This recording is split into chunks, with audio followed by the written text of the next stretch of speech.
La recuperación económica luego del terremoto en Chile siempre ha estado ligada a que las empresas retomen un cierto nivel productivo, algo que generalmente se asocia a aumentar las ventas y las utilidades, lo que se traduce en mayor oferta de empleos. Sin embargo, hay quienes piensan que esto no es suficiente. El siguiente paso sería fortalecer definitivamente el lazo entre el sector privado y sus trabajadores en pos de un bien común. Para desarrollar esta idea, estamos con el economista y gerente general de Acción RSE, Ignacio Larraechea. Ignacio, gracias por su tiempo en Agenda Económica. Gracias a ti, Nicolás.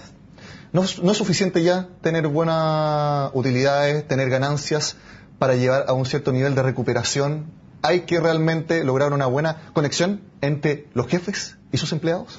Es absolutamente necesaria una economía moderna. En primer lugar, ya todos que hemos aprendido de que las crisis van a ser permanentes. No es posible hasta el momento que exista un tipo de regulación que nos evite tener crisis cada cierto tiempo.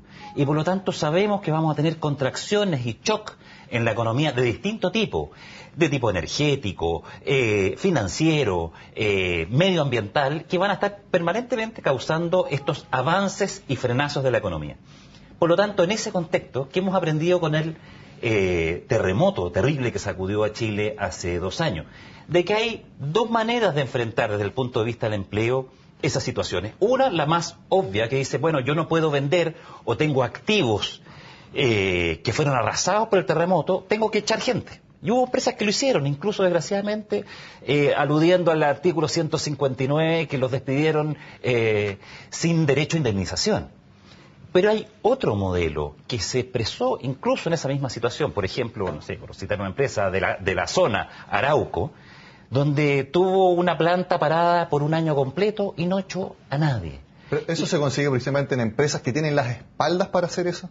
Las dos cosas. También porque es una empresa que tiene un lazo con la comunidad. De hecho, cuando ocurrió el terremoto, se hizo un gran acuerdo entre los municipios, universidades, gobierno local y la empresa, que es muy importante en la generación de empleo, para reconstruir juntos. Y esa es la visión que desde Acción RSE nosotros estamos tratando de impulsar en las empresas. Las empresas están entendiendo que ellas son corresponsables de su comunidad, de la comunidad en la cual viven, y por lo tanto esto no es un tema simplemente de rentabilidad inmediata o de evitar costos inmediatos. Entonces hay empresas como esta que menciono que hace una apuesta a futuro con sus trabajadores y crea con ellos un lazo muy fuerte. Otro ejemplo, un aserradero fue totalmente arrasado por el terremoto y el posterior maremoto de esta empresa Arauco. Bueno, todos los trabajadores de ese aserradero fueron reubicados en otro lugar de la empresa, porque la empresa está pensando en el largo plazo. Entonces, lo que nos enseñó esta experiencia es que en Chile necesitamos pasar a una segunda etapa en las relaciones laborales, donde no solo es importante que crezca el empleo cuando crece la economía, sino que también cuando hay contracciones, que empleadores y empleados pueden llegar a acuerdos pro empleo. En ese sentido, entonces, mucho se habla de los planes de contingencia, el plan de contingencia del gobierno ante la posible crisis económica, producto de lo que sucede en Europa. ¿Ustedes también recomiendan a las empresas tener un plan de contingencia para actuar de la manera que ustedes lo proponen, para así anticiparse y no reaccionar en la marcha cuando se produzca una crisis, ya sea financiera o un desastre natural como lo fue el terremoto? Así es.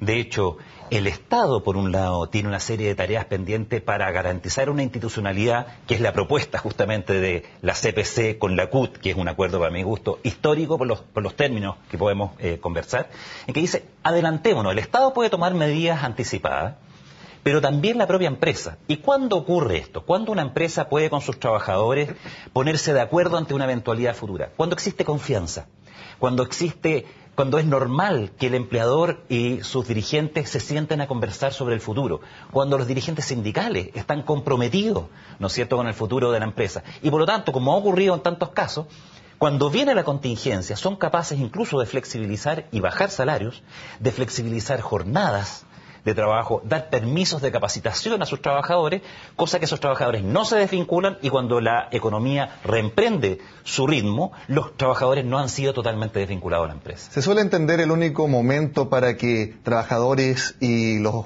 jefes, digamos, los gerentes de la empresa se juntan para las negociaciones colectivas. se tiene una mala imagen de que es un momento de choque, de quién gana más, que dice, no, usted manténgase ahí, no, nosotros queremos esto.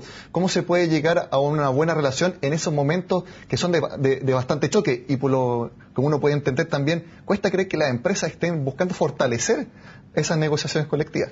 Bueno, es notable y nos sorprende en Acción RCE de forma muy positiva los términos usados en este acuerdo entre dirigentes sindicales y la CPC, los empresarios. ¿Cómo no va a ser notable que los empresarios suscriban una declaración donde dice vamos a promover el sindicalismo?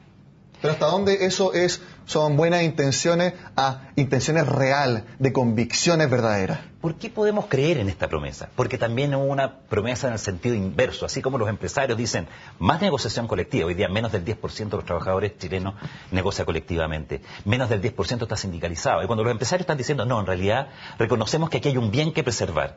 Y hablan incluso del trabajo decente, el concepto de la OIT.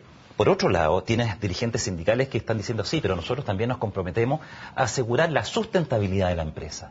Es decir, no es que el problema de los empresarios sea el desarrollo económico y el crecimiento de la sustentabilidad, también es un problema nuestro. Entonces, cuando tú tienes de ambos lados la declaración y dice, a pesar de nuestras legítimas diferencias, concordamos en un objetivo común, trabajo decente y empresa sustentable, tú creas las bases para cambiar el discurso en Chile. En Chile somos herederos de una tradición muy conflictiva en materia de relaciones laborales, de mucho temor mutuo, pero el ejemplo que nos dio la CUT con la CPC ahora es que trabajaron en silencio, no para juntarse una vez y sacarse la foto, eso no sirve, sino que han creado una verdadera relación y han logrado llegar a acuerdos. Lo que falta tal vez es que se incorpore a esa discusión al mundo de gobierno. En un escenario base podría ser, ok, nosotros como jefes nos comprometemos a no echar a nadie, pero como la situación es mala, los trabajadores también comprométanse quizás a trabajar un poco más para sacar todos el buque adelante.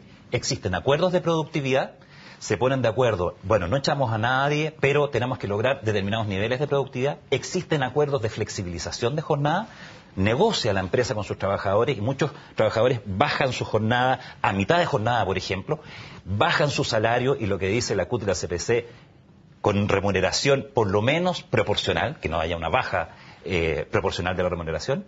Hay permisos de capacitación cuando ya la situación es insostenible y la empresa no puede mantenerlos a todos ocupados y pagar todos esos sueldos, por lo menos mantiene un vínculo con ese trabajador a través de la capacitación, de modo que se está formando y cuando la empresa retoma su demanda, tiene al trabajador encima y con esto baja los costos de transacción incluso para la propia empresa. Ignacio, mi última pregunta porque nos queda poco tiempo. Para que esto se concrete verdaderamente, ¿tiene que entrar el gobierno y proponer proyectos de ley para que esto sea algo seguro y que se mantenga en el tiempo?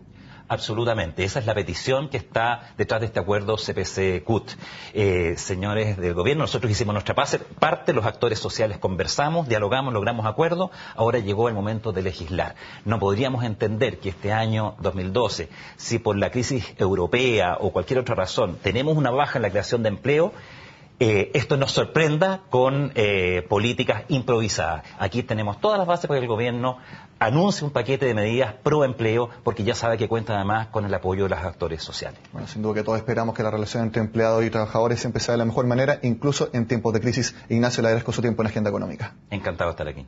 Bueno, y con esta entrevista que busca mejorar las condiciones laborales, terminamos esta edición de jueves. Los invito a que continúen en la sintonía de CNN Chile.